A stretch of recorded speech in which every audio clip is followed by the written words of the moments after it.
અંકલેશ્વર ભરૂચ વચ્ચે મધ્યરાત્રિએ હાઈવે ઉપરથી પસાર થતી બે ટ્રકોમાં ખીચોખીચ ક્રૂરતાપૂર્વક ભરવામાં આવેલા મૂંગા પશુઓને અંકલેશ્વર બી ડિવિઝન પોલીસે રેસ્ક્યુ કરી બે ક્લીનરો બે ટ્રક ચાલકો મળી ચારની અટકાયત કરી કાયદેસરની કાર્યવાહી હાથ ધરી હતી।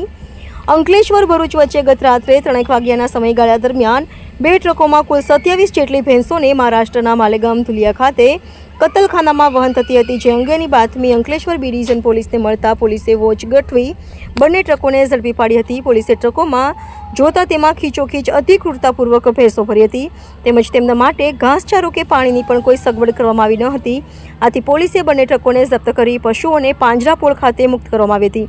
તેમજ બે ટ્રક ચાલકો જીસાન દાઉદ મંસૂરી, આરિફ આસિફ શેખ તેમજ ક્લીનરો ઇમરાન યાકુબ સિંધી, નબીરસુલ મુસ્તફા શેખની અટકાયત કરી કાયદેસરની કાર્યવાહી હાથ ધરી હતી। વધુમાં બી ડિવિઝન પોલીસે ભેંસોના માલિક તેમજ ટ્રકોના માલિક વિરુદ્ધ પણ ગુનો દર્જ કરી તેમની ધરપકડના ચક્રો ગતિમાન કર્યા હતા। આશિષ સોની, અમે અંકલેશ્વરથી ભરૂચ તરફ આવી રહ્યા હતા ને અમને જાણ થઈ કે બે ગાડીમાં અનલીગલ ભેંસો ભરેલી છે, તો મેં અને મારા મિત્ર તરફ ટ્રકની જાણકારી લીધી અને કંટ્રોલ રૂમમાં ફોન કરી ને અંકલેશ્વરની બી ડિવિઝન પોલીસને બોલાવી ને અમે ભેંસો પકડી વર્ષા હોટલ પાસે। એમાં એક ટ્રકમાં 14 ભેંસો છે અને બીજી ટ્રકમાં 13 ભેંસો છે।